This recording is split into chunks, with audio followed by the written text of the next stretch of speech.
Sabah həyatımda ilk dəfə tək başına minik tətilə gedirəm. Birlikdə çantamızı hazırlayaq. Hər tətilimdə olduğu kimi bu tətildə də bütün geyimlərimi kombin Bakıdan hazırlayıb elə aparıram ki, mənim özüm üçün də çox rahat olsun.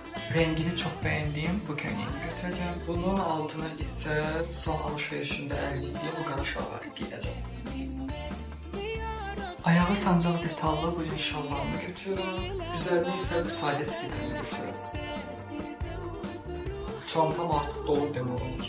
Bir dənə də pinkli, mavili belə bir look eləmişəm. Çox şirin görsənir. Belə bir saraçka giyinəcəm. Üzərinə həmin tonlarda belə bir atka atacağım və altında isə belə cıvıl-cıvıl bir mavi şolar. Bir də bu Massimo Dutti dəstimi götürürüm. Bunu isə səhərlər yeməyə falan düşəndə rahat olur. Ona görə. Baxın məhsullarım, parfümüm, kremim və s.